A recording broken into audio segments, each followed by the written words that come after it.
ആലുവ മൂന്നാർ സംസ്ഥാന പാതയിൽ ചൂണ്ടിയിൽ വാഹനാപകടം ഉണ്ടായി. വെള്ളം നിറഞ്ഞ കുഴിയിൽ ബൈക്ക് യാത്രക്കാരൻ വീണു എന്നാണ് വിവരം. അപകടത്തിൻ്റെ ദൃശ്യം അതാണ് ഇപ്പോൾ സ്ക്രീനിലുണ്ട്, പ്രേക്ഷകർ കണ്ടോളൂ.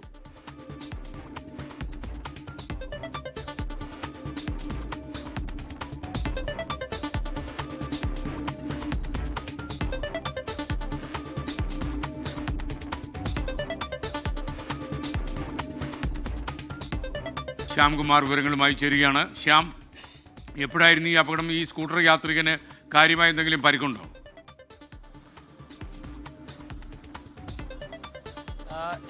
സ്കൂട്ടർ യാത്രക്കാരൻ അത്ഭുതകരമായി രക്ഷപ്പെട്ടു എന്ന് പറയാം. കാരണം ഇന്നലെ രാത്രി 10 മണിക്ക് ശേഷമാണ് ഈ അപകടം ഉണ്ടാകുന്നത്. ആലുവ ചൂണ്ടിയിൽ ഈ ബൈക്ക് യാത്രക്കാരൻ ഈ സ്കൂട്ടർ യാത്രക്കാരൻ പോകുമ്പോൾ വെള്ളം നിറഞ്ഞു കിടന്ന കുഴി, അതറിയാതെ ആ കുഴിയിലേക്ക് ഈ സ്കൂട്ടർ ചാടുകയായിരുന്നു. അവിടെ നിന്ന് അദ്ദേഹം തെറിച്ചു വീഴുകയായിരുന്നു.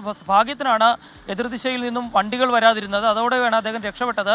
അവിടെ ഉണ്ടായിരുന്ന ആളുകൾ ഓടിയെത്തി സ്കൂട്ടർ യാത്രക്കാരനെ ആ സ്ഥലത്ത് നിന്ന് മാറ്റുകയും ആശുപത്രിയിൽ എത്തിക്കുകയും ചെയ്തിട്ടുണ്ട്. ഈ കുഴി ആ പ്രദേശത്ത് കുറച്ച് നാളുകളായി തുടരുന്നു.